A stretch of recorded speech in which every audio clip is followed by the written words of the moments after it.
wish we had more championship seasons to discuss, and I wish we had more and more recently than 1990. But that was kind of a formative moment in our fandom as a Cincinnati Reds fan, and so I thought it'd be fun for you and I to reminisce a little bit. What do you think? Yeah, absolutely. That's a great memory for me. I mean, I was a senior in high school and a baseball player at the time, and it was all coming together as far as I was concerned. And the Reds had not done well in '89, but had 4 straight second place seasons prior to that, and so they were kind of on the periphery of being a competitive team, and we just sort of thought, after the 1990 season, hey, this is what it's going to be like forever, right? Yeah, exactly. Here we roll. That's right. 1989, you may remember, was the year that Pete Rose was banned from baseball, and Tommy Helms came on to be the interim manager for the rest of the season, and it ended just kind of ignominiously. And then in October of 1989, Murray Cook was fired as general manager, and the Reds brought on Bob Quinn. Bob Quinn, of course, had worked for George Steinbrenner, and not to stop with the Yankees comparisons, a couple of weeks after that, Lou Piniella was hired to be the Reds manager, replacing Helms, who again was the interim manager. So, at the time you're thinking, well, this is a way different direction for the Reds, but I'm not sure any of us expected what was getting ready to come. Did you? Well, no. I mean, it was the whole thing was, '89 was such a shattered and lost season. That's also the year that Barry Larkin hurt his elbow in the All-Star Game skills competition and missed, the better half of the second half of the year. And with everything just shattered out, I don't know, they had all the young talent that had been coming together in 86, 87, 88, but I don't know what we expected starting into 90. It's certainly not what we got. And other things happened that offseason as well that I was really, one of these moves in particular, one of them I didn't really care about, but one of them I was pretty upset about. And that was happened in early December 6th, when the Reds acquired Randy Myers and Kip Gross, the immortal Kip Gross. Randy Myers would go on to have a pretty good season. We'll talk more about him in a moment. But to get him, they traded John Franco and Don Brown. Now, a lot of people, I feel like, maybe you have a different sense, but I feel like John Franco's kind of a forgotten man in Cincinnati, and he was really, really good, one of the best relievers in the league during his 6 years here, right? Oh, absolutely. I mean, he was probably on a team with a lot of future stars or would-be stars. He was the main guy. He was the guy who'd actually done it. Yeah, absolutely. I mean, he was a 3-time All-Star with Cincinnati. He let's see here, I had it pulled up, 2.97 ERA over 6 seasons. He had 148 saves during that time. I'm just on a elite pitcher. And I was like, why are we trading John Franco, the diminutive lefty who was 28 years old at the time he was traded? It just kind of blew my mind for who? Randy Myers? I mean, I knew Randy Myers was good, but he's not John Franco. Yeah, and I don't think we'd been paying attention. I mean, I remembered him as kind of like one of the extra guys that came into the Mets in, what was it, 88? I think they were in the playoffs. So, yeah. And he was kind of he was a good pitcher for them, but, I didn't know anything about him. Right. Well, he was a lefty. He was going to be 27 in the 1990 season and, had been pretty good. He was coming off a year where he had a 2.35 ERA and 24 saves, 26 saves the year before with a 1.72 ERA. So a good pitcher, but I don't know, John, this is one of the early, the Reds traded away one of our guys, and, why would they trade away one of our guys? And as it turned out, it worked out pretty well. Well, and I guarantee, I don't know, maybe I would have known more about strikeout rates and stuff, but I would have definitely been saying we traded our left-handed closer for a left-handed closer. Right. Yeah, absolutely. I mean, that's what it looked like. I guess a slightly younger and way more volatile left-handed closer. Yeah. Of course, Franco goes on to the Mets and has a great career, but again, we're going to diverge a little bit as we reminisce about some of this team. And he wasn't on the 1990 team, but is it as big a disgrace as I think it is that John Franco's not in the Reds Hall of Fame? Seems like he should be in the Reds Hall of Fame, doesn't it? Yeah, I probably would have said he was. I don't think so. Well, maybe he'll get in after Dave Collins. Maybe so. Or maybe after Kip Gross. 6 days later, the Reds traded a couple of other immortals, Tim Leary and Van Snyder, to the Yankees. Van Snyder, I don't know if he came up in our podcast a while back. We did the obscure former Reds, but he should have. He really should have. That's a that's a guy. I feel like I remember him from being in the in AAA for quite a long time. Right. Coming back the other way, of course, was a guy about to have his rookie season in the big leagues, Hal Morris, left-handed hitting first baseman. And of course, Morris would go on to be one of the keys to the World Series team. So, got to say that was a win for the Reds, that transaction. Well, I don't know. I mean, when you already have Todd Benzinger at first base, who says you need to improve? We're going to have to talk about Todd Benzinger, aren't we? I think this whole podcast is about Todd Benzinger. Oh no, that could be a disaster. So 1990 and the year 1990, the calendar year begins by Joe Morgan being elected to the Hall of Fame, the Major League Hall of Fame, and but then pretty quickly the owners locked the players out of spring training. You remember that? Yeah, that's what I think. That's why I don't remember having any kind of firm expectations about what the season was going to be like, because you didn't get a chance to see, Piniella or any of the new players. You didn't get to see what the team was going to look like for quite some time, and it was kind of rushed at the end.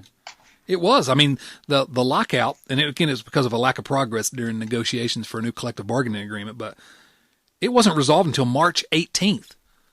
So, of course, the season didn't start on time, and so, yeah, I mean, I think it was just everything was kind of up in the air to start the season. It was really a strange time to be a Reds fan coming off that. It was just a heartbreaking season in a lot of ways.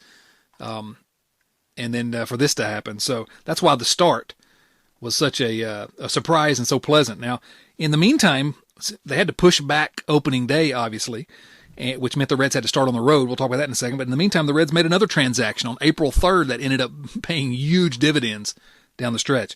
Traded Mike Ressler and Jeff Richardson to the Pirates for one Billy Hatcher. Another really good trade.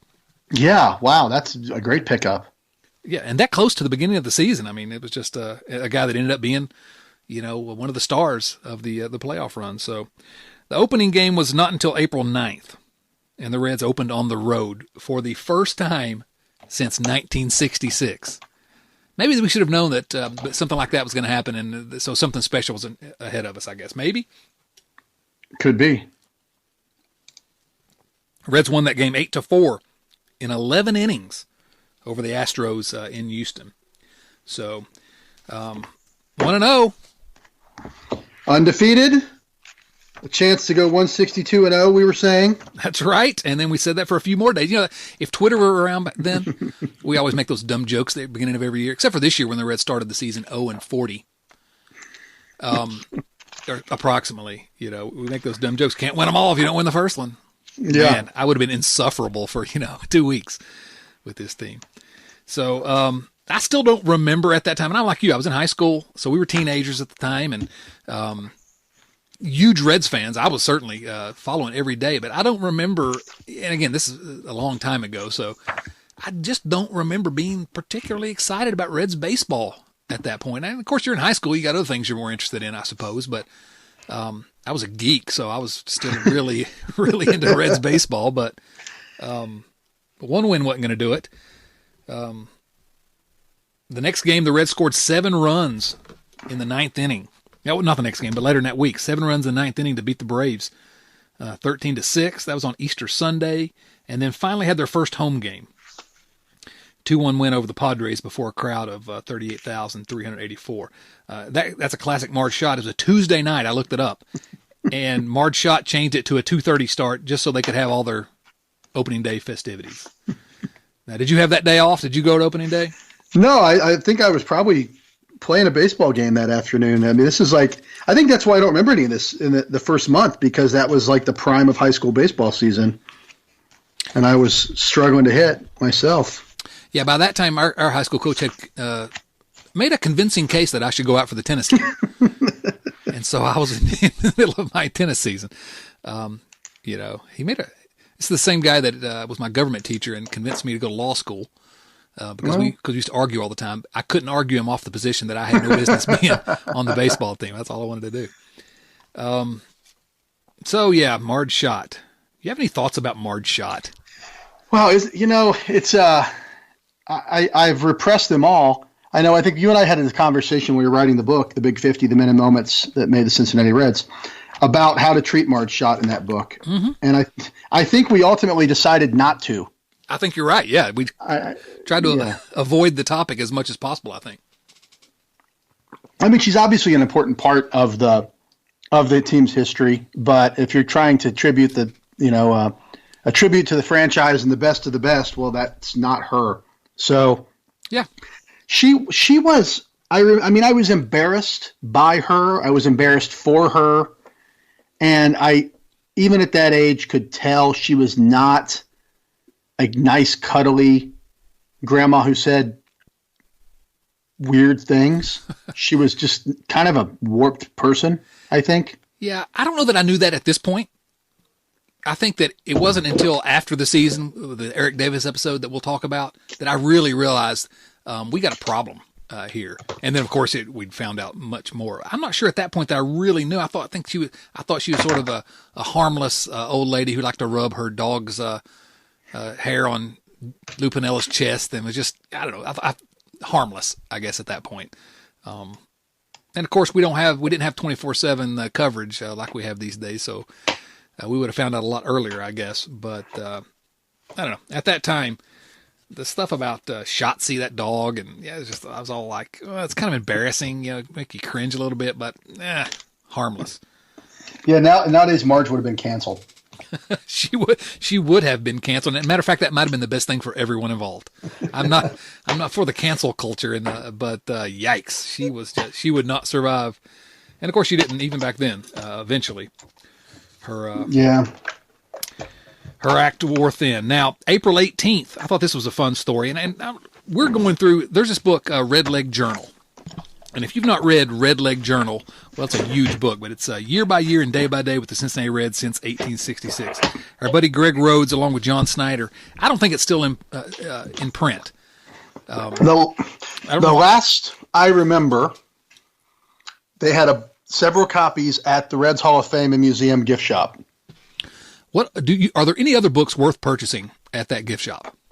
The Big 50, The Men and Moments That Made the Cincinnati Reds. Love that Triumph Books, yeah. And if everybody who's listening to this Patreon podcast has not already bought one of those books, I'm going to be highly upset. Well, here's the thing. Christmas and Hanukkah are coming soon. The season of giving. Oh, man, and what a better gift for someone, a loved one in your... If you have a Reds fan in your life, they would love to read it. If you have someone who's not a Reds fan, what better way to make them a Reds fan by sharing the men and moments that made the Cincinnati Reds? It's just a glorious, glorious book. April 18th. So anyway, we're using the Red Leg Journal. If you're a big Reds fan, you really want to get your hands on a copy of it on eBay or something somewhere, or at the Hall of Fame if they still have it. But it's fantastic. I'm using that as kind of a guide to go through the entire season.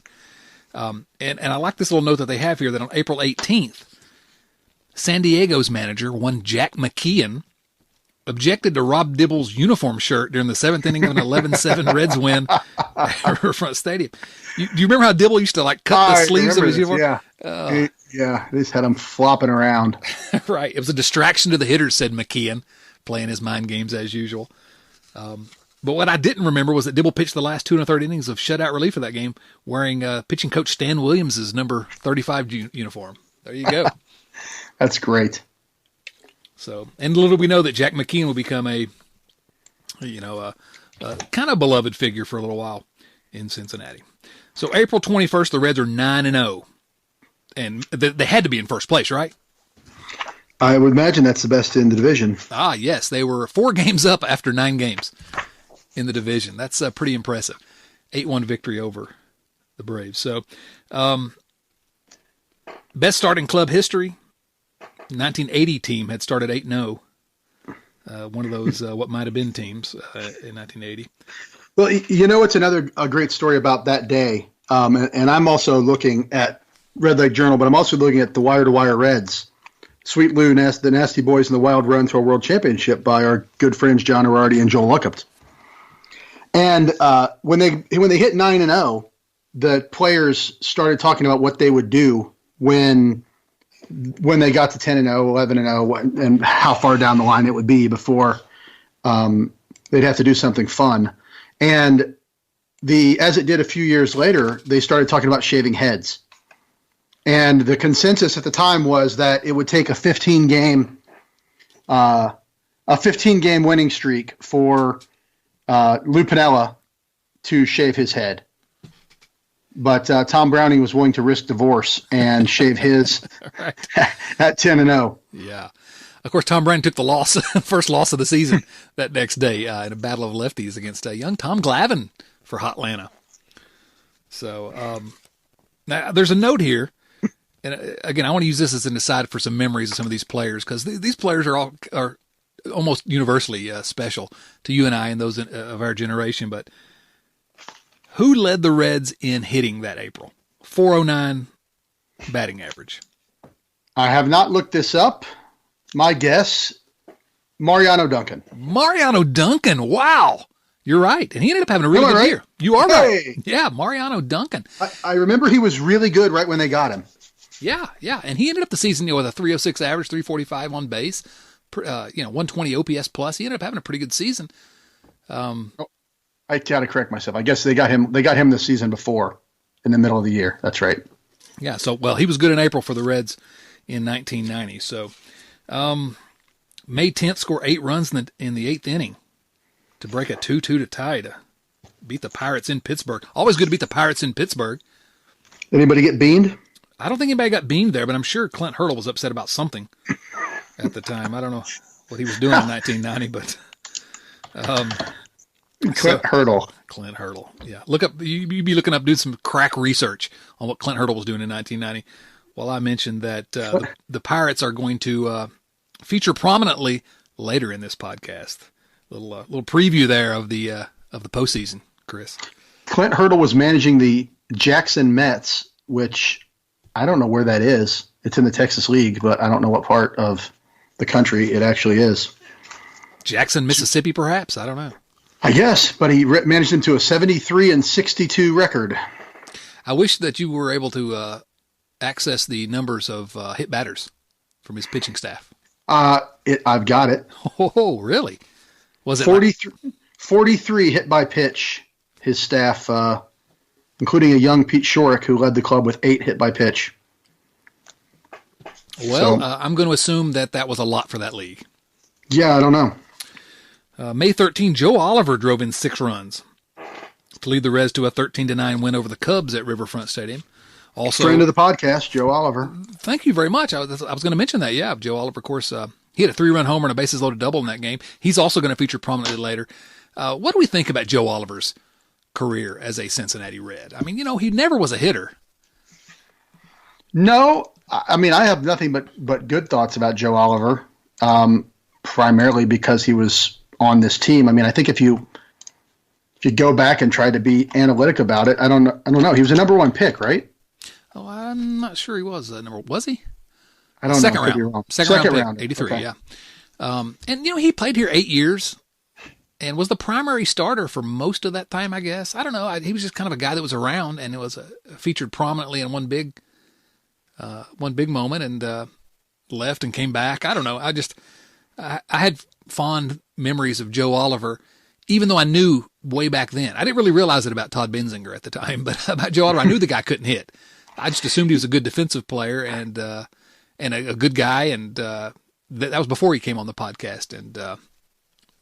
Yeah, it'd be interesting to find, these days with the catcher's metrics are so advanced and so some ways counterintuitive to what who has a reputation of being a good catcher defensively versus who the numbers show. I have no idea. I mean, Joe Oliver didn't have a particularly great reputation as far as being a Gold Glover type guy, but who knows? Maybe the numbers would say he was the best catcher in the league. Yeah, 1990 was his second best season by wins above replacement, with 1 win above replacement.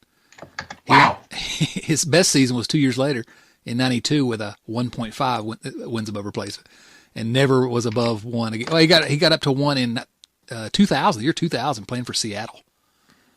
So when I talked to Joe Oliver last year, the year before, whenever it was, he was managing in the Red Sox organization. I believe he still is managing in the Red Sox organization. So,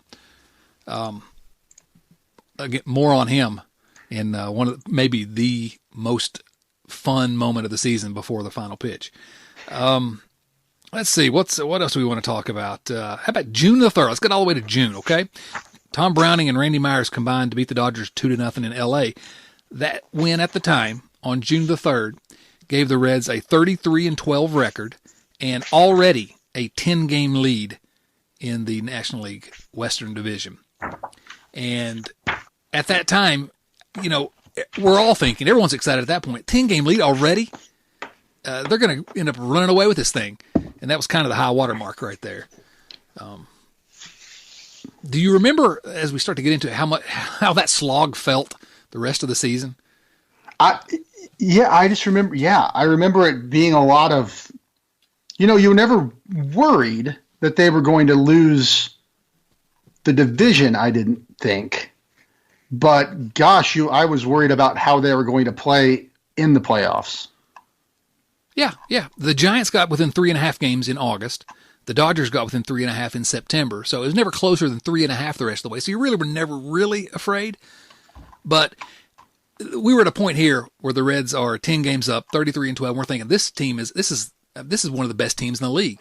And then they scuffled for so long. I had that same thought. I was like, oh my goodness, I don't know what to expect in the postseason. I mean, they may just be just a team, Yeah. Well, I mean, I think one of the big reasons.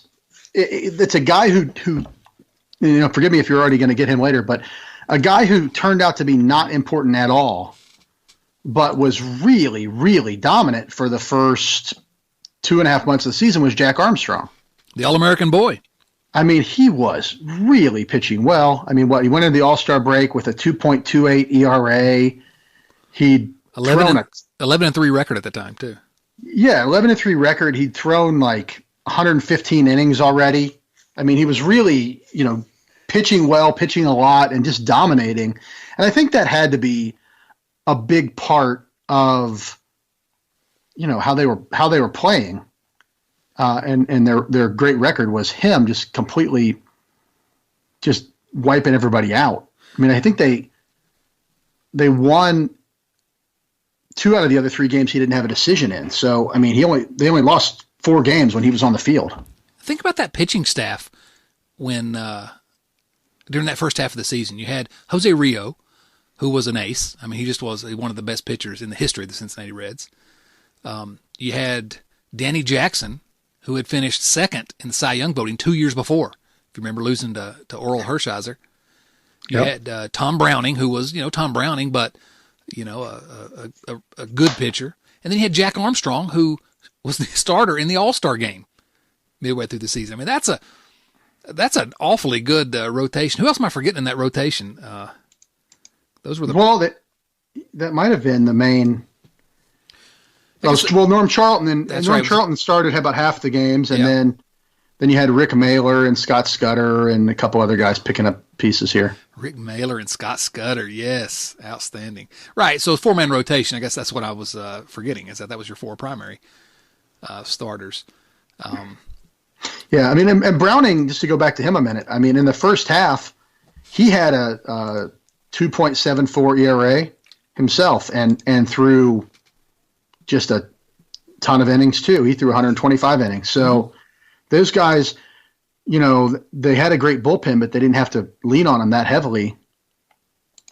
Well, again, the word was, and we'll talk about the nasty boys, was you just got to get it to the 6th inning, and those guys will take it home. And you had a bunch of guys that could get it to the 6th inning on a regular basis, through a lot of innings, and through a lot of good innings. So Jack Armstrong, one of the, I don't know what the deal was, 11 wins at the All-Star break, only had 23 wins the rest of his career. I mean, wins, what's that as a stat? But at that time, he was as good as anyone in the league, wasn't he? I mean, it was crazy. Yeah, it's crazy. What I don't remember, and maybe you do, did he get hurt, or did they just kind of say, look, this guy's stinking it up? Because he only pitched maybe 4 or 5 innings after Labor Day. That's a good question. I don't remember him getting hurt that year. But again, we're working on faulty memory at this point. Gosh, he's 25 years old. And I mean, this is, you talk about being on top of the world, 25 years old and starting the All-Star game. And at that time, you'd have to say, the Reds have 25-year-old Jose Rio as well. Wow, we're in good shape. Man, that's a Why wasn't he in the book? It would have been a half page. I just want to know more about what happened there. I need a book about that. So before we get to the All-Star game, there is a kind of important game that I want to mention. It was June 24th, and it was the first time the Reds played a night game on Sunday. Oh, this is a great one. This one I really remember. Yes, and because it was on ESPN, I guess. And yeah, it's the first time they played on the then new Sunday Night Baseball. Yeah. So it was a big deal anyway. The Reds were first place. They're playing against the Dodgers, who were trying to chase them, and the Reds won 10-6. But of course, none of that is remembered as well as what happened in the seventh inning when Norm Charlton, wearing his warm-up jacket, scored from first base on a double, ran right through third base coach Sam Perlazzo's stop sign, and just demolished Dodger catcher Mike Scioscia. Oh man, do you remember? I remember jumping up when that happened. I was so excited. Remember that. Yeah, because it was midsummer, so it was still daylight out, and I completely remember sitting at my parents' house and just jumping up and screaming. And my brother comes running in. What happened? That was fantastic. That was great, and you've all seen that clip 100 times. If you haven't, go to YouTube and watch it. You'll never see anything like that again. But yeah, well, there's some fun backstory on that too. Is that apparently so Charlton basically says, look, I'm not going to slide into Mike Scioscia, who is 230, 240 pounds. He's like, I got to try to knock him down, or he's going to kill me. But apparently, half the rest of the Reds team had been killed by Scioscia at one point or another. So Herm Winningham is always good for a good story. He says, basically, he'd gotten in a rundown with Scioscia at one point earlier in his career, and Scioscia tagged him, like basically punched him in the lip to tag him, and Herm apparently had a grudge against Scioscia from then on, and plowed into Scioscia one time a few weeks later in whatever season that was, and Scioscia gets knocked out and is laying at the plate, and Herm basically staggers into the dugout, sits down, decides that's not good enough, goes in the clubhouse and lays down and basically passes out himself. Oh, give me all your Herm Winningham anecdotes. Love them. Well, that's the book we need. Yeah, really, the Herm Winningham story. So that was a fantastic one, and I do want to talk about Charlton briefly because we're going to have to touch on all the Nasty Boys at some point. And Charlton's kind of the undersung member of the Nasty Boys, but what people really don't remember because he was part of that group, he started 16 games that year. I mean, he was kind of a swing player and a really effective one. I mean, 2.74 ERA that season, 146 ERA plus. I mean, he was a really good pitcher that year. Yeah, he was a good pitcher and a really interesting and kind of fun guy to have around, I think, too. Here's your trivia question, Chris Garber. We all know, we've heard it a million times, that Charlton graduated from Rice University with a triple major. Can you name those three majors? Oh, boy. Already one for one tonight. I believe one of them was some sort of religion, a divinity or something like that. That's correct. I'm going to say... What would you expect an athlete to major in? Exercise. Physical physiology. Education. Yeah, physical education. And the next one would be communications. Political science. Oh, all right. Good for Norm. Science. Good for Norm Charlton. Now, we skipped over it, but I do want to go back because we talked about the trades earlier, and three big trades to get Hal Morris, to get Randy Myers, and to get Billy Hatcher. Mid-season, the Reds had a trade that I'm not sure anyone expected to be as big as it was, but June 9th, the Reds traded Ron Robinson. Everybody loved big Ron Robinson. And Bob Sebra to the Brewers for Glenn Braggs and Billy Bates, both of whom figure prominently in the Reds' postseason story, right? Yeah, absolutely. That was a weird one, too. That was a really weird trade. I mean, Glenn Braggs was, he was fine, right? Yeah. I mean, that's what you thought about Glenn Braggs at the time. He was kind of a fourth outfielder type. Yeah, that's a good way to describe him. And you think, well, where's he going to play? Because Hatcher and Eric Davis and Paul O'Neill. Right. And you thought, well, that's kind of a weird move to get this. Are they going to try to platoon Paul O'Neill? Because Paul O'Neill was always, he was really good and really talented, but there was it always felt like there was kind of a disconnect between the front office and Paul O'Neill. Like they just never seemed to be happy with what he was giving them. Yeah, never trusted him. Yeah, they never just relaxed and let him have the job. Ron Robinson was just 28 at that time, and I don't know, maybe it's because I was a kid, and he was a big goofy redheaded guy who flirted with a couple perfect games. I don't know, I like Ron Robinson, so I was a little surprised to see them deal him. But he'd only appeared in 6 games. Yeah, that's a guy that he was a number 1 pick of the Reds and had really pitched pretty well all the time they brought him up. Yeah. But another thing, they just never really fit in their plans, I guess. Another trivia question. You may have already seen this in your research before we started here, but we already talked about one of the players that made the All-Star team for the Reds. Played it in Wrigley Field in 1990. Who were the other 4? There were 5 total All-Stars for the Reds. Can you name all 5? Oh, no. And there was a picture in this book, and I'm not going to turn back. So 5 counting Jack Armstrong? Counting Jack Armstrong. I'm going to say Larkin. Barry Larkin. Eric Davis. Eric Davis did not make it. Oh, boy. I know, right? Eric Davis should be on every All-Star team, even after he retired. I think Myers and Dibble made it. Randy Myers and Rob Dibble both, yes. And then one more. Sabo? Chris Sabo. Chris Sabo. I love me some Chris Sabo back in the day. Do you know that for 1 year on junior varsity basketball, I wore rec specs? I did not know that, but I'm not surprised to hear that. I want to look like Sabo. If you got to pick one professional athlete to look like, would Sabo be the last one that you choose? That's right. I mean, That's right. That's right. Not Glenn Braggs. Right, yeah. Are you a Glenn Braggs follower on Instagram by any chance? No, I bet I'm going to be. You need to. No, don't, because he's going to make you. He's older than both of us by a long shot, and probably 10 years at least older than each of us. Probably almost exactly 10 years, or maybe more older than us. And he posts pictures occasionally, and he looks like he could still play. Oh, come on! I'm looking at these pictures right now. It's very intimidating. Yeah, that doesn't even look real.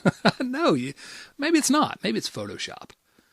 No, it's very impressive. Glenn Braggs, good job. All right, more on him later.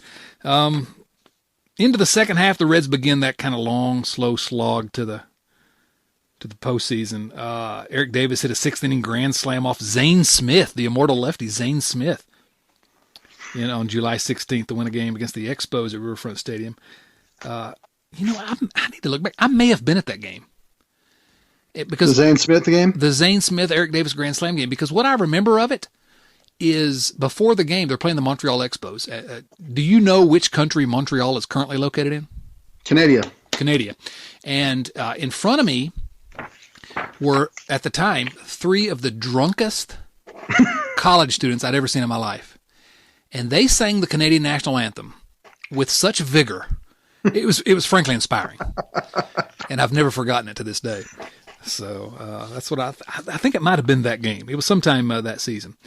All right, so again, we're kind of, scuffling the rest of the way. July 30th, the Reds had lost 8 straight games. Now, look, this is one of our favorite teams, a classic team in Reds history, and they lost 8 games. That's proof positive that, things happen during a season, and, every good team even can have a stretch.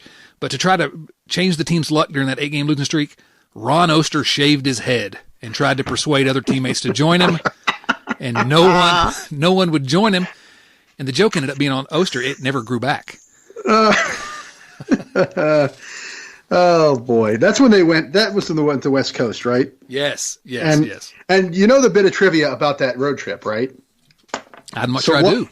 Well, speaking of national anthems, one of those games that the Reds lost in San Diego was the infamous Roseanne Barr sings the national anthem night. Is that right? Where she grabbed her.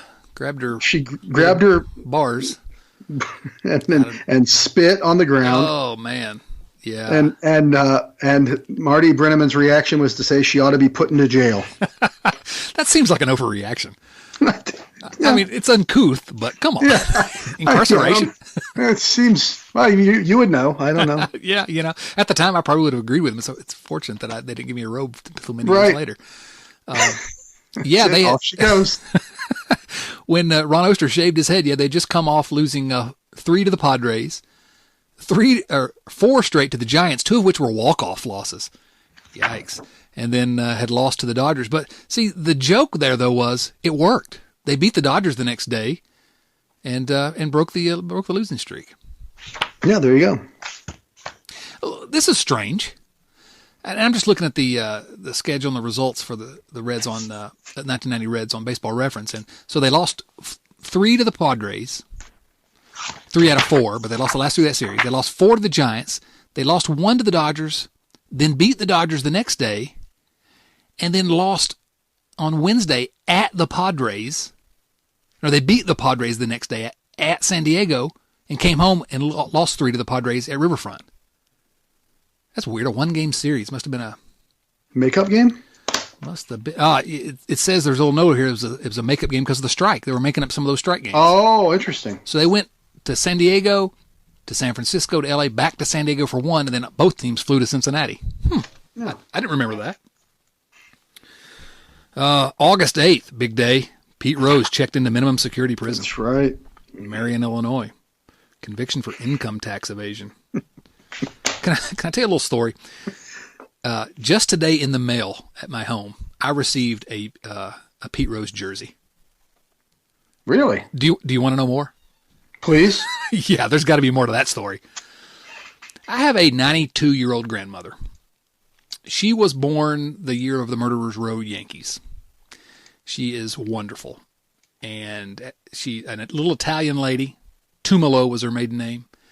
She married a Kentucky boy and became a Reds fan many, many years ago. And she is unaware or doesn't care about Pete Rose's many flaws as a human. And so she's at this long-term care facility where they take great care of her, and she loves it, and she's doing great. She runs the place. She's just the best. But anyway, they have costumes for Halloween every year, and this year she wanted to be Pete Rose. And I think I told you some stories. Every time I'd go visit her, she wanted to talk about something different in the Big 50. She read it 3 times. I mean, just she's the best. But so anyway, she wanted to be Pete Rose, so I bought her a Pete Rose uniform.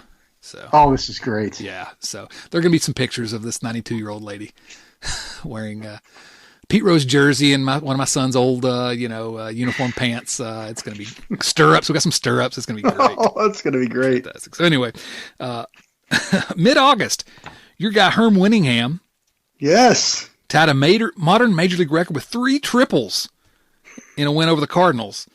He also doubled that game. Wow, good game for Herm Winningham. Well, I love that game because that's the game where Herm Winningham said that he should have had 4 triples, but he got tired and turned around and went back to second base. Should have stopped. First, I told you the last time we talked about these guys that Herm Winningham was a known smoker. So maybe that was the reason that. I think that's what it was. He was gassed. Could be. I can see that. I couldn't get 1 triple without getting gassed. I'd be done. 6 days later, Billy Hatcher tied a Major League record with 4 doubles in an 8-1 win over the Cubs. Now, I know you remember that game. That I don't remember. No, you remember that game. I do? Oh, you absolutely remember that game. What else happened that day? In the 5th inning, Lou Piniella had I remember this now, yeah. He had a conversation with first base umpire Dutch Rennert. And you recall what he did, right? Yeah, he moved some equipment around. Yeah, he picked up first base and threw it in the outfield. And then went and got it and threw it again. Oh, man. That's when I decided Lou Piniella could be manager in Cincinnati forever. Oh, that was great. That was fantastic. If Brian Price had just thrown a base, do you think he'd be more beloved in Cincinnati? I can't imagine Brian Price throwing a base. I can't imagine Brian Price being more beloved than he already is. No, I can't imagine Brian Price throwing away like a paper cup. Right. He can chew out Trent Rosecrans, though. How does that get the Reds? Yeah, how does that help? August 24th, this one affected me at the time. Big time. The Reds released Ken Griffey Sr. And that affected me because Ken Griffey was one of the only remaining link, I guess, to the Big Red Machine. He and Concepcion had kind of been around, during the time when I was becoming a big fan. Pete Rose came back during that time as well. But I was like, what are you doing? We're in first place. This guy was in the Big Red Machine. He's got a chance to get a ring with this team, and they released him. Were you as upset as I was at that time? I was really disappointed by it. But, I mean, I think we also knew that he was kind of out of gas. And they were – I mean, the pennant race was kind of tightening up, and it was – a little bit, I don't know if it's panic factor, but there was a little bit of a worry, I think, at the time, right? Mm-hmm. Yeah, I think they were going to they wanted to clear a spot to bring up another pitcher in or something. They were. It was, listen, August 24th, the Reds were 6.5 up. Still in first place, but, 18 games over. So they had played one game under 500 since that high water mark in the beginning of June. So, yeah, I mean, it was a little bit of a panic, and he was gone. But then, of course, a couple of good things happened later that year. Ken, he has a son that also played baseball. Craig Griffey. He and Craig hit back-to-back home runs for the Seattle Mariners against the California Angels. So we all remember where we were. That was a fun moment. It may not have been Craig, but you'll have to look that up. I don't remember. You do your own It's research. one of those guys. There's a lot of kids in that family. Yeah, so we're not going to do all your research for you. You're a valued listener to the podcast, but I'm not going to do all your research. But also, we learned later that Ken Griffey, after the season was over, the Reds voted him a full share of the playoff money, and he got a ring. And so he was part of three, probably the only guy, part of three Reds championships, right? Yeah. That sounds right. Other than Marty Brenneman. And Joe Nuxall, I guess. All right, so another trade again.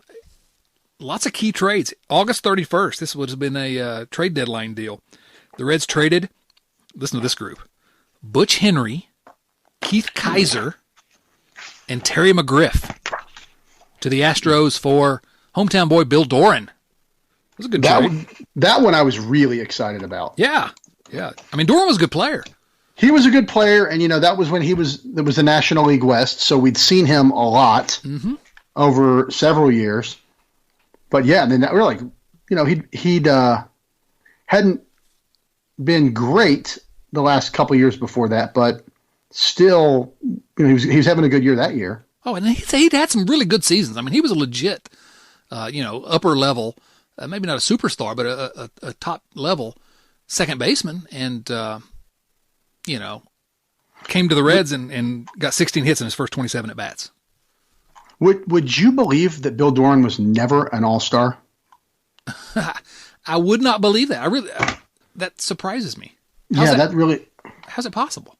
Oh, Manny Trio, I guess, was taking up those spots in the National League. Juan Samuel. Yeah. But he had a good career, really good career, and ended up helping the Reds. Although he got hurt before the playoffs or before the World Series, and the Reds had to put another guy on the roster. We'll talk about him in a moment. Yeah, how long? I mean, how many games did Doran actually play for the Reds? He 17 games. 17 games. But hit 373, so that's maybe why we remember it so well. Yeah. Where is this here? Sorry. He was worth 0.7 wins above replacement in 17 games. 17 games, so that's pretty good. It's not bad. 32 at that time, and so a good sort of utility guy. Fond memories of Bill Doran. Certainly more fond memories than I have of Keith Kaiser. And even Terry McGriff.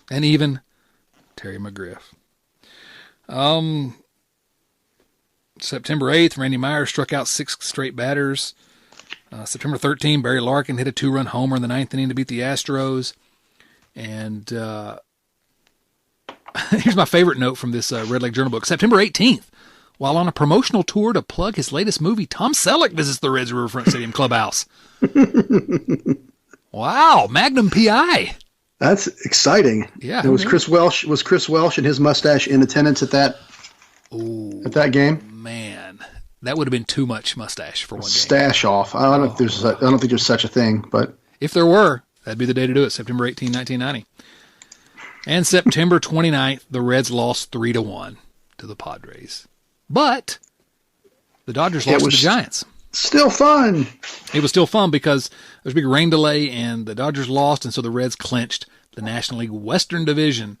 And, I remember that celebration. That was kind of fun, with the tarp out, and I don't know, the Reds came out to celebrate. And I don't know, it was kind of a cool moment. Yeah, that was a weeknight, right? It was, I think so. Yeah, September 29th. Yeah. So then we get to the playoffs. Now, the 1990 playoffs, I'm getting up there in age, but I'm not sure I remember a 3-week period with more clarity than I remember, at least in terms of certain things, than I remember the Reds playoff run. Just because every game, every pitch was so important, and I was hanging on the television and for every single pitch, and it was just amazing. But now the Reds took on the Pirates in the National League Championship Series, and I don't think the Reds were favored in that series. I don't remember a lot of the talk, but I don't believe the Reds were favored, were they?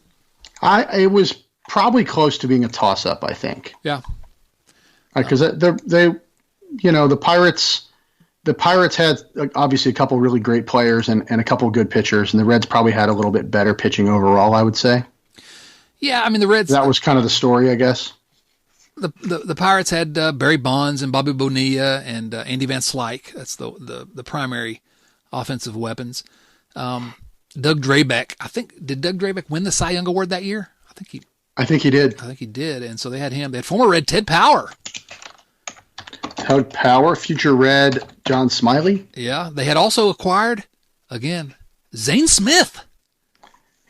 The Zane Smith Podcast Network. That's right. Subscribe on Apple Podcast or your podcast app of choice. That's right.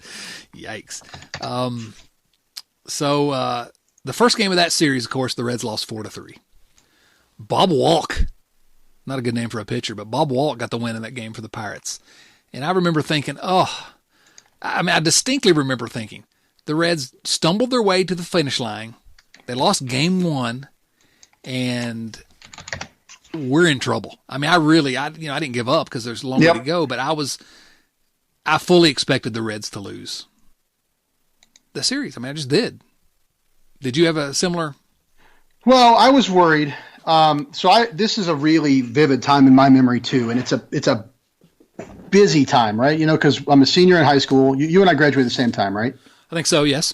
Yeah. So we're just starting our senior year. It's the homecoming season at our high school. So there's floats to be built and Vanilla Ice songs to listen to, and it's the fall of 1990 is a glorious time. There's also the pending war in Iraq, if you remember. We do. I think it actually started earlier in that year. The Desert Shield part, right? Right. Yeah, that's what it was. That wasn't my senior year. Oh, okay. So that would have been. Yeah, so I graduated in 91. I graduated in 92, so I was at the beginning of my junior year. So actually, I was actually on the baseball team my sophomore year, so I hadn't yet moved to tennis. I lied to our viewers. But you're right. It's you're occupied by things. But this was also kind of the biggest thing in my world. Oh, it was, yeah, for sure. I mean, the Reds hadn't been in the playoffs since I was 6 years old, and that was a quick exit to the Pirates in '79. Yeah, that I didn't remember at all. I mean, I was around, but I wasn't into baseball at that time. Yeah, I remember the World Series, but the Reds were obviously not in that. But so we're up to game 2, right? Yes, game 2. So game 2, I was living south of Dayton, and that was a Friday. Does that sound right? I can find really quickly here. It was a Friday, October 5th.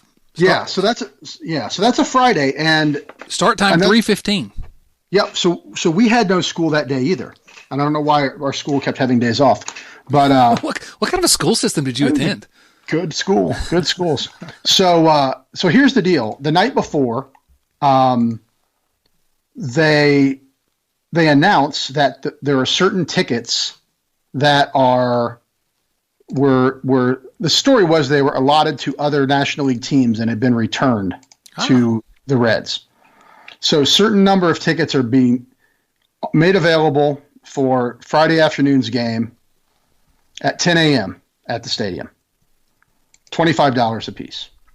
And so I'm talking to my uncle, who's a few years older than me, and he and his girlfriend at the time said, "Hey, we're going to go down. If you want to come with us, you're welcome to come with us. Come along." said, why not? Worst case, we won't get tickets. We'll come back home and we'll be home by lunch. And then anyway, we go down there and we get our $25 tickets, and they're in the ninth row right behind third base in the blue seats. What? Yeah. Right there. The blue seats, for those of you that weren't around back in the olden days, those were field level. I mean, those are great seats. They were incredible seats. So, but now we've got it's like 10:05 when I get these tickets, and we've got 5 hours to kill. $25. Yeah, it was amazing. Yeah. And so the official story was that they were returned seats from other teams. The rumor was that Marge Schott had purposely held back 2,000 seats to sell at face value to screw over the scalpers. Well, see, now there's a good story about Marge. If that were true, I guess. Well, it worked out for me. Yeah. So anyway, I'll make the story a little shorter. We got 5 hours to kill. I'm in Cincinnati. My uncle's like 9 years older than me. So we start basically wandering around. It's kind of like a Ferris Bueller's Day Off day for me. I mean, I'm, hanging out with adults, running around a big city, unsupervised more or less. Right. And that was when they had that was the same day that the Robert Mapplethorpe trial was going on, the obscenity trial for the photographer. Mm-hmm. Sure. And we wandered into the Contemporary Art Center, which is where the exhibit was located. That was a big day for you. It was a big day, and they're it's kind of quiet there because they were all down at the courthouse, I guess. But, wander, I think I had some Skyline chili. And then now I think it's long enough that I can tell. I somehow found my way into Flanagan's Landing. All right. Yeah. Massive bar across the street from the stadium. Uh-huh. And stumbled my way into a couple buckets of Miller Lights. Oh, wow. This was a big day for high school, Chris. Big time. I thought I was about the biggest time there could be. I bet. And then the Reds won. Yeah.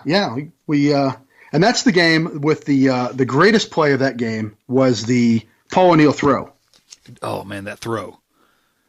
Yeah, so this is probably in the sixth inning. I think the Reds are up 2-1. And Van Slyke's on second. He's the tying run. Van Slyke, right. And there's nobody out. And there's somebody else is on first. I don't know who it would be. And Bonds blasts one out in the left field. And this play is right in a line. Like O'Neill and the runner on second and me are kind of in a line. And I see O'Neill makes it, times it up perfectly, lets that throw go. And I see Van Slyke coming. And I'm thinking, man, he's made a mistake because I think he's done for. And that ball just zips right past Van Slyke's ear. And, he's quoted as saying, oh, no, basically. He hears it. Right. And Sabo drops the tag down, and it's a double play and basically ends that rally right there. And, the place – I've never been in a stadium louder than that Riverfront Stadium was when Dibble pitched the eighth and Myers pitched the ninth to close that one out. I mean, that was absolutely insane. Yeah, I remember that throw because I wasn't fortunate enough to be there, and my parents weren't serving me Miller Lights. But I remember dropping to my knees when that throw and just like, I've never, it was just like, it was the biggest thing in my world. I just could not believe it. And of course, 2-1 game, Reds already lost a game at home. And so, that preserved the lead and they go on to win 2-1. Just glorious. That was, if you haven't seen that throw, go right now to YouTube or somewhere and look that up. Game 2 of the National League Championship Series 1990. I'm looking now, the attendance that day. It's amazing that they had some seats available because the attendance that day was 54,456. And capacity for Riverfront was just over 40,000, right? No, it was more than 40. Maybe that was the end when they took some seats The end, out. yes. When they knocked down left field, it was 40, but it was over 50. Oh, it was it was 51,786 was capacity. So it was over capacity, I guess standing room only, but just barely over capacity. Yeah. At that time, you're right. Yeah, I forgot they took out those seats. It was rocking though. There's a couple other plays if you get a chance to see. The play Larkin makes in the ninth inning is he made two, but there's one went up the middle, another one Bonds hit, and just made one of those great Barry Larkin plays on it. Yeah. So that was a Friday, and then the 1-1 series go back to Pittsburgh, and Reds are on a little bit of a high, but the Pirates figure they've stolen one at Cincinnati, and so they're in control of this series. And then they don't play on Saturday or Sunday because CBS had to keep its schedule clear for college and pro football games. That's rough. That's rough. So we get to Game 3 of the series, and that's the first game in Pittsburgh. Danny Jackson's the starter for Cincinnati. Zane Smith for Pittsburgh, and game's 2-2 in the fifth. Mariano Duncan hits a 3-run home run. Reds end up winning 6-3 and gives them a 2-1 lead. Dibble, Charlton, and Myers combined to strike out 7 batters in 3 2/3 innings of shutout relief. So that was a classic Nasty Boys game, I guess. Get them to almost to the 6th, and then hand it over. And you know who pitched in Game 3, right, for the Pirates? The Immortal, our favorite, Zane Smith. Randy Myers picked up the save, his second of the series. So then Game 4. So now the Reds are up 2-1. They've taken a game in Pittsburgh, and they're kind of got the grasp on the series a little bit of an edge there. And they send Jose Rio out to the mound in Game 4. And again, it's a 2-2 tie in the fourth. And Paul O'Neill homers. Paul O'Neill homered first, and then Chris Sabo broke the 2-2 tie with a 2-run homer in the seventh to give the Reds a 5-3 win. So this was the game. We talked about O'Neill's throw, but do you remember the throw? Oh, man, this is one of my favorite baseball plays of all time. Oh, this one's the one you need to go watch the video of if you've not seen it. When Eric Davis throws out Bobby Bonilla, who was trying to stretch a double into a triple, and the look on Bonilla's face when when Chris Sable put the tag on him, he's like, "No, the ball. How?" It's like he couldn't believe that it wasn't possible. And I think he had some quote to that effect later. Well, yeah. Well, what was great about it too is it was such perfect, like, fundamental smart baseball. It was the athleticism and the genius put together. Because what happened is the ball that Bonilla hit off the top of the wall, and Billy Hatcher basically kind of fell down trying to catch it, and the ball kicked straight back into the infield or towards the infield. Yeah. Almost to the second base side, the right field side of to right center almost. Mm-hmm. And Eric Davis just materialized there. Yeah, it was. Why was he there? I think that's what Bonilla was saying. Why was he even there? Yeah. It was classic Eric Davis. You're right. Incredible athleticism, but also really smart player. Man, I'm going to go watch that again tonight. I'd almost forgotten about that. I'm going to watch that, and then I'm going to watch that relay throw that the Tampa Rays made last week. Wait a minute. Are they still playing baseball? The season has not been canceled. Oh, I didn't know that. Mm-hmm. No, I did see that play. That was crazy. So the Reds lost Game 5 to the Pirates and then come back home to Riverfront Stadium. 56,079 fans, and win the National League pennant with a 2-1 win over the Pirates.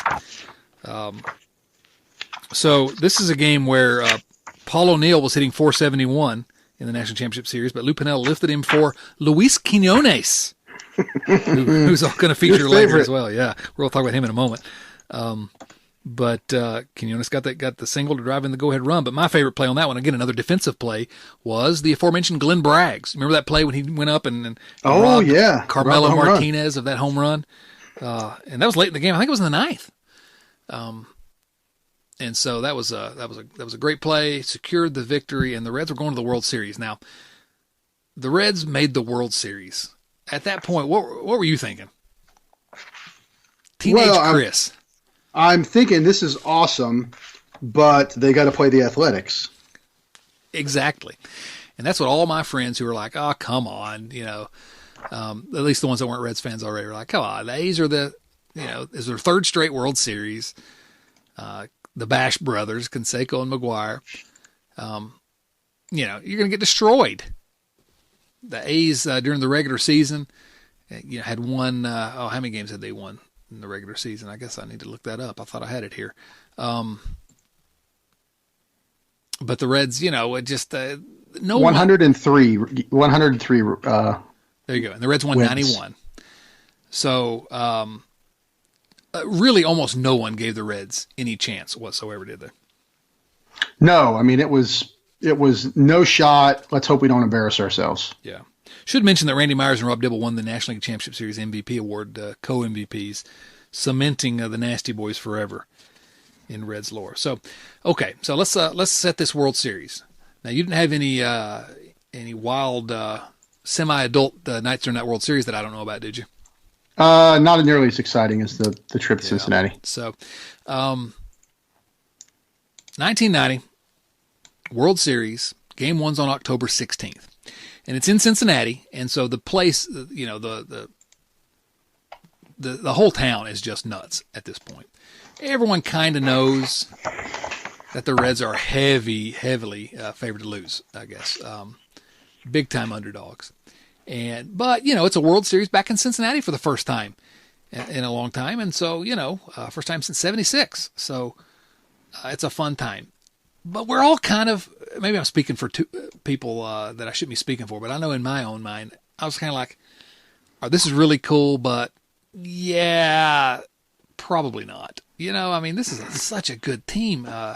You know, Dave Stewart and Bob Welch led that rotation. You had Eckersley at the back of the pen. Eckersley's ERA that season was 0.61. I mean, and we'll see him in Game 2, but you know, the top of the first, though, you know, Rijo gets out Ricky Henderson, superstar Ricky Henderson, Willie McGee, and Jose Canseco. So he gets them out on a strikeout, a ground out, and a strikeout. And we're like, okay, pretty cool. But still, I don't know, in the back of my mind, I'm like, yeah, okay, whatever. This was very exciting, but no expectations. Barry Larkin flies out to lead off the bottom half of the first to deep center field. I remember thinking, whoa, that's pretty, against Dave Stewart, who... he didn't win the Cy. I think Bob Welch won the Cy Young that year, but Dave Stewart was the ace of that staff. Billy Hatcher drew a walk. Paul O'Neill struck out swinging, and then Eric Davis came to the plate. Can you just sort of tell us your thoughts about that Eric Davis at bat? Well, you know, like you said, I mean, I felt like the Reds had really very, very little shot of winning that series. I mean, no shot at winning, honestly. Just let's try not to embarrass ourselves. And Davis came up, and was it the first pitch? It was the very first pitch, yes.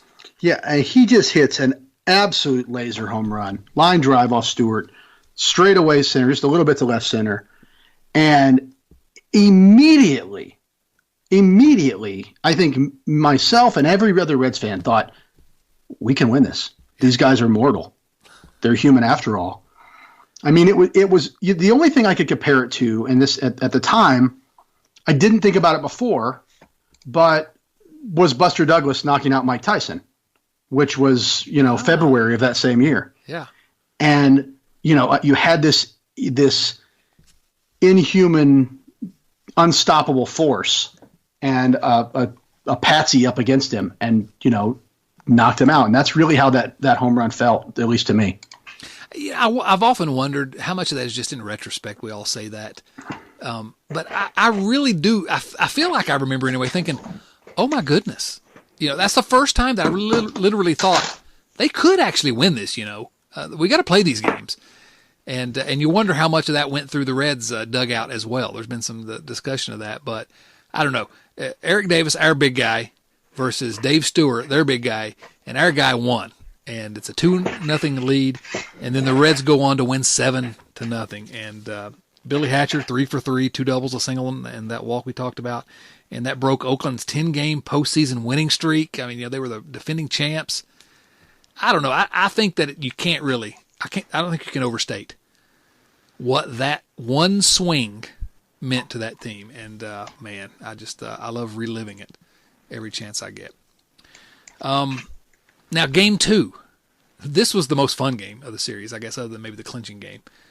The Reds win Game 2 in extra innings, 5-4. And I'm sure you remember that game very well. That was a fun one. Yeah. What's your favorite memory? There's so many of that game. There's a good chapter in the Big 50 about the game, by the way. You know, I guess we got to talk about Billy Bates, who comes over that trade. This is his last at bat for the Reds. He chops one off the home plate and beats it out. Billy Bates. And then, of course, Chris Sabo gets a single, moves him to second, and then Joe Oliver drives him in. And I'll never forget Joe Nuxall with the call, you know. He had and this one belongs to the Reds call in that game. Because I was watching the game on TV and listening to the game on the radio at the same time because I wanted to hear Marty and Joe. Smart. Yeah, I'm very smart. Mm-hmm. Billy Hatcher 4 for 4, so that's 7 consecutive hits to start the World Series. But I mean, go ahead. Go ahead. No, go ahead. I was going to say, my favorite memory of that game is that giant roll of toilet paper flying and almost hitting Billy Bates right. as he scored the winning run. That's like my most vivid memory of that game. I also remember Tom Browning left. Oh, that's right. So that was much more of a deal on the radio than it was on TV. Yeah. Tom Browning and Tim McCarver did mention on television, but only after Marty Brenneman had said, like, Tom, if you're listening, Tom Browning, his wife went into labor, and he was supposed to start Game 3, so he didn't figure he was going to pitch. And the game goes to extra innings, and he just takes off and goes and doesn't tell anybody. He goes to the hospital with his wife. So they call up to the radio booth and say, hey, you got to tell Tom to come back. They couldn't find him. There's the days before cell phones, if you kids can remember that. And so Marty Brenner says, hey, we may need you to pitch as it got into extra innings. And so ultimately they didn't. He was happy that the Reds won 5-4 in the 10th inning. But that was a sort of a fun anecdote in retrospect to that game. What I remember personally about that was, it must have been a late night. I don't know how long that game went, but it was on a Wednesday night, so school night. Game went 3.5 hours, so it started at 8:30 p.m. So it was after midnight, I guess, at the very end of it. And my parents had already gone to bed. Everybody in my house was in bed, and I was staying up to watch the World Series. That's how big a Reds fan my dad was. I'm gonna have to call him on that. He went to bed. Just sacked out. Tell me what happens in the morning. Yeah. I always thought he was a big Reds fan. Now I know better. But I remember jumping around in the living room, trying to be as quiet as I could to not wake everyone up, but so excited. The Cincinnati Reds were up 2-0, and it was just almost inconceivable to me. So I hope you had some people you were watching it with. No, I remember I had a 13-inch TV in my bedroom, so I could watch the hits of the day, like Designing Women. Designing Women, excellent. You're a big Delta Burke fan. Oh boy, loved her back from that football show on HBO, everything. Anyway, yeah, I was up in my room watching that game at whatever o'clock in the morning it was. Oh, there you go. So you didn't have my problem. I was 10 feet from my parents' bedroom and trying to keep them from waking up, and I think I did, as far as I know. Oh, well, good. Yeah. So a couple days later, Game 3, the game that most people don't remember, but Chris Sabo had a couple of home runs. Reds win, I think, 8-3 in that game, and so Reds are up 3-0, and I didn't know what was real and what was not real in the world at that point. Yeah. At that point, you're up 3-0. I mean, and maybe if you're 17, you feel this way. At that point, I'm like, this is over. The Reds are going to win this. Yeah. Like, I wasn't even worried at that point. Yeah, when they came out and really just took control of that game. If that had been a close game, maybe it would have been different, but it really wasn't. The Reds took control early, and there's the one close game, right? Well, there were two out of the first three. Game 2 was the one close game. Yeah, Game 3 was just, there was nothing. The first games 1 and 3 were just kind of, wow, we can play with these guys, and not only that, we're beating them at their own game. So Game 4. And at that point, I still didn't expect the Reds to sweep, but I did expect them to win. But man, that game is one that I feel like I can remember pitch for pitch, and maybe it's because I've watched it in the ensuing years because I recorded it on my VCR. Do you know what a VCR is, Chris? Yeah, Betamax. Yeah, there you go. I used to watch it over and over because I was a geek, but should have probably been on a date, but instead I was rewatching a baseball game on a video cassette player. Okay, I'm going to cry now. You want to talk about Game 4? Go for it. All right.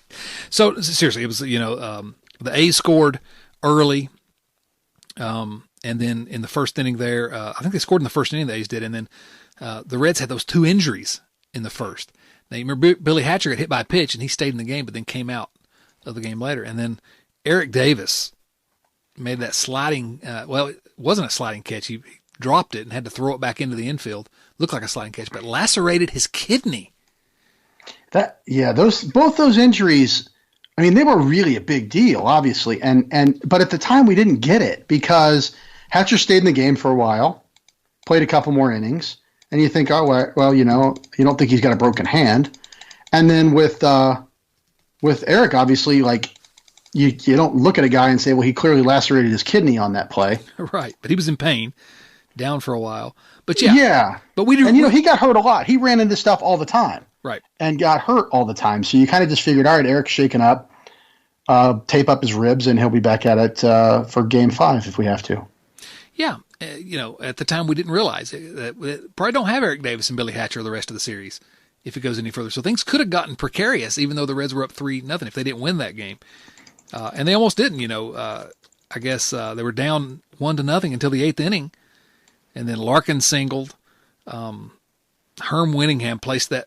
It was a full count, and he laid down a bunt and got a single off. It was 0-2 count. It was an 0-2 count, not a full count. It was 0-2, and he laid down this bunt and beat it out. I remember him running down to first and clapping after he got through first, and I was like, oh, my gosh, Herm Winningham, I love you. And then Paul O'Neill bunted for a sacrifice. Oh, I forgot to mention a moment ago. We got to circle back to Game 2. When Billy Bates came up to pinch hit, what's your memory of Billy Bates coming up to pinch hit in retrospect? I think at the time I felt like this is a really long game and they must have used everybody already. In retro, I didn't know it at the time. It didn't even occur to me, why are they hitting Billy Bates, I guess. But after watching that World Series video that they put out, you remember that thing? Yeah, Quinones. Yeah, and those old ladies. Where's Quinones? I don't know about this one, Lou. So anyway, I wanted to say where's Quinones. That's why I went back to Game 2. So back to Game 4. Well, let's go ahead. No, that was the only reason. Yeah, that was the only reason. I just wanted to say where's Quinones. I just I wonder for a second if you've ever heard this or ever thought about it. What would they have done if they had to play a Game 5 and Larkin and Hatcher are both out? Davis and Hatcher, yeah. Yeah, Davis and Hatcher are out. So Winningham and Braggs and O'Neill are the outfield, but they got to add 2 guys to the roster. And I wonder how they even do that. Yeah, well, they're in Oakland, so they got to fly somebody out there. They don't have, and I don't know, who would it be? I remember Ken Griffey Sr. was covering the series for like the local TV station. They could have traded him for him back. Maybe they could have. I don't know, Orlando Rooms, maybe. Yeah, I bet you that's it. Actually, would have maybe been there, and I don't know. It's just interesting. I don't know. I never thought about it, but it's just. Yeah, they would have been in a serious quandary if they had to go more than that 4 games. But then spoiler alert. Glenn Bragg's. Paul O'Neill bunted for a sacrifice, but it was safe. There was an E1 on Dave Stewart. Glenn Braggs hit into a force out, and Larkin scored, and then Hal Morris, who had what a great rookie season that guy had. And we've not mentioned Benzinger too much, but Hal Morris hit the sacrifice fly to give the scorer Herm Winningham 2-1 lead. Jose Rijo is dealing. They finally hands it off to Randy Myers, and then I'll never forget that Carney Lansford hitting, pop up behind first base. Your guy Todd Benzinger becomes enshrined in Reds lore by grabbing that pop fly behind first base, and the Reds were actual world champions. That was amazing. I'm sure you remember that moment. You probably also remember the moment a couple days later when at Fountain Square, big celebration. You were there, right? I was there. That's another day we didn't have school. I don't know why. But I think that was probably, would it have been the next Friday? It was, let's see here. The final game was on October the 20th. And so that was on a Saturday. So that would have been Monday. Night. Would it have been Monday? Okay. October 22nd, Monday. So you all weren't, what's going on in this school district? I don't know, but we did it. I'm just remembering that that Marge had made basically no party for the Reds after they won the series. So they had the champagne in the clubhouse, but they basically went back to the hotel. Right. Billy Hatcher had to go across the street to Carl's Jr., the hamburger joint, and bought some burgers. Yeah, 80 burgers for the world champs. Yeah, and Herm Winningham is like, I don't know what a team usually does, but I know they don't go to Carl's Jr. What a, and this is the moment where Marge shot, and it wasn't that particular thing, but where I was like, wait a minute, come on. When she, Eric Davis wasn't at that October 22nd Fountain Square celebration because he had to fly back and, he had lacerated his kidney. He was still in the hospital, and they had to have a special flight back for him, and Marge Schott wouldn't pay for it. Yeah, she said he makes $3 million a year. Let him book his own jets. And I was like, wait a minute. This guy just lacerated his kidney in the interest of helping our team win the World Series. Yeah, it was a bummer. And that day was a lot of fun. So we didn't have school, and a buddy of mine and I drove down there. And there was, it was 15,000 people, they say, were down there. But it was like drizzling rain the whole day. So it was kind of like you didn't really want to hang out and just party and celebrate as much as we just watched the wet Reds go through their parade and hop on a Fountain Square. And I remember Marty being up there with very big hair. Poofy hair. Poofy. Yeah. So I remember that we had some controversy in my home because could not get my parents to take me up there. It was about a 3.5 hour drive from where we lived, and I could not get them to take me up there for that. And I was like, but then I thought, well, I'll go to the next one. Yeah. Joke's on me. There hasn't been a next one, Chris. Well, it was fine. That's what the Inquirer called an exuberant Chris Sabo. That was great. Oh gosh. Yeah, I don't remember exactly what he said. Something about we kick their ass in 3 straight or something. But I just remember him talking like really fast and screaming, kind of incoherent. It was amazing. It's one of the best moments of my life as a Reds fan was that Chris Sabo speech. Because he was kind of, he was a backwards kid, kind of quiet all the time, but he was just so exuberant. That's a great one. Go watch that one as well. All right. Any final thoughts about that 1990 team? It was just a great time in my life and a great time to be a Reds fan. It was just a fantastic, and I hope we have something to compare to it at some point soon. But until then, it's the high point, the high water mark, and I was a teenager. So.